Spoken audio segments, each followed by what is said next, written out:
Be ready.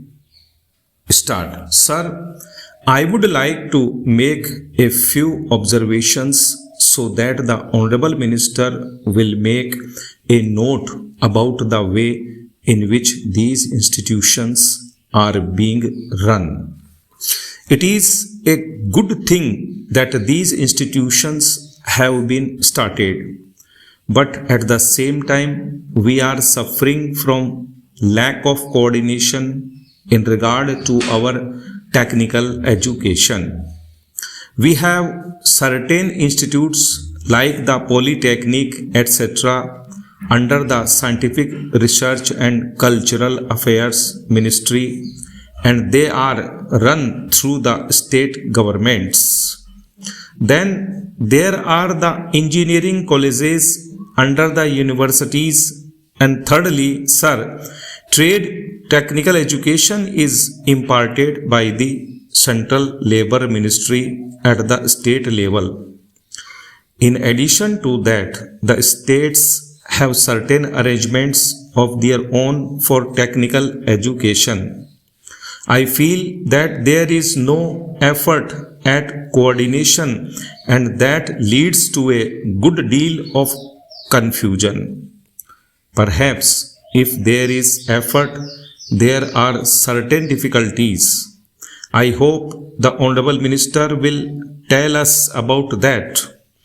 I would also like to suggest that even in these four institutions, as for some time the medium of instruction would be English for emotional integration, an attempt should be made to take a few students from the neighboring region or other regions on a reciprocal basis.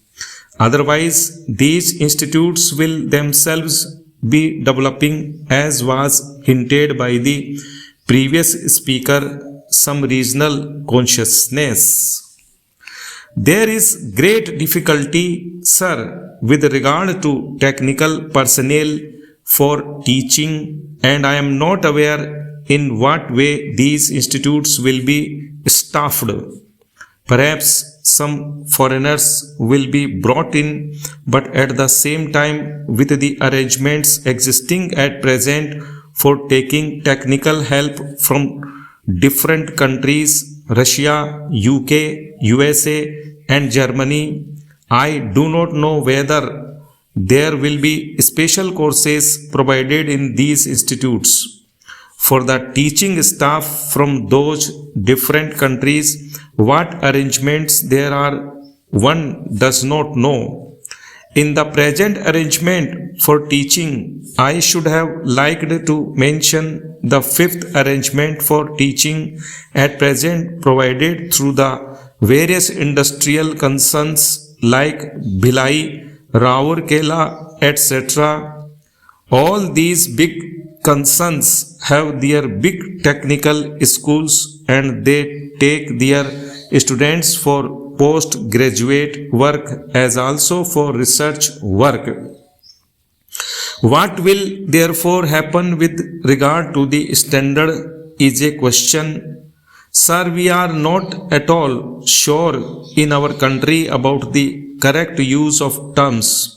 I would, for instance, mention here the word polytechnic. They have one school, and even if there is arrangement for starting another subject, no effort is made, and no sooner they feel they should give guarantee of some sort of technical education without proper enquiries with regard to the possibilities for employment and the various mineral resources, etc., and the basic education that should enable the students to enter the polytechnics to have the training where it is available. These polytechnics are started. Similarly, there is some confusion about the use of the word university. We have the Roorkee University for one subject, whiz engineering. So it means there is going to be one university for one faculty. We have one music university also in Madhya Pradesh. We are going to start, I am told, perhaps a university only for agriculture.